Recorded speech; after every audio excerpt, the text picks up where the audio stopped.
One of the things you're going to learn in your algebra course is your exponent rules. And what we're looking at here is an expression that we need to simplify. And the only way we can simplify this expression is by following the exponent rules taught in your algebra course. So one of the rules taught is if you have a power over another power, we need to multiply the two exponents. So what we're going to do right now is we're going to look at this entire expression. And if we want to clean it up, we really want to break it into 1, 2, 3 different parts. So I would just focus on cleaning up this section of the expression right here. That's the only part that I would be focusing on. So I'm going to say 2 times 3, that's going to give me x to the 6th power, but we have a hidden 1 up above that 2, so that 3 also needs to distribute to the 1. So now we have a 2 to the 1 times 3 makes 3, 2 to the 3rd power. Okay, we'll be able to simplify 2 to the 3rd power in just a second, but let's just break this down bit by bit.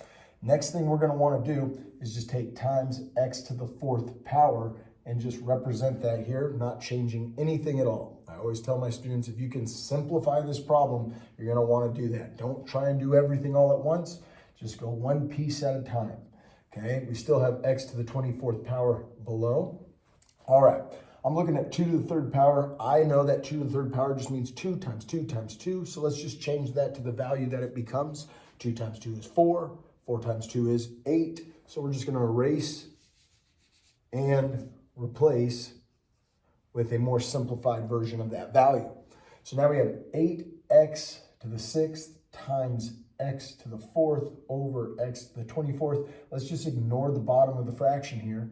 And let's just do x to the 6th power times x to the 4th power. When we are multiplying bases that are the same, we should know that we need to add our exponents. So our next step would show 8x to the 6 plus 4. We're able to add our exponents because our bases are the same. That's going to give me a 10 now on top. I still have x to the 24th power on bottom. And now we're going to use our quotient rule. So we've done the power over a power. We've now done the product rule where we add our exponents to get 10. Now we're going to do the quotient rule where we subtract our exponents because our bases are the same. We're dividing, we can just subtract 10 minus 24. Well, taking 24 away from 10 is going to drop us into the negatives, which is an issue because now we have 8x, 10 minus 24 gives me negative 14. Now that negative 14 is only attached to the x. Remember, 8 has a hidden 1 above it. One thing we have to know about negative exponents is that they make values really, really small. And the way they do that is because this information needs to go to the bottom of a fraction. So we're going to put it down in the denominator. So we keep 8 on top. We put x to the 14th on bottom. And now that 14 becomes positive when we move it to the denominator. And that's all we have to do to simplify this problem because that's as far as it would go. 8 over x to the 14th power would be our simplified version of this expression. Break it down one more time. We had power over a power, so we multiplied 3 and 2 to get 6, 1 and 3 to get a 3 with a 2 as a base, but 2 to the 3rd power, remember, just turned into 8. Then we did the product rule, x to the 6th times x to the 4th became x to the 10th.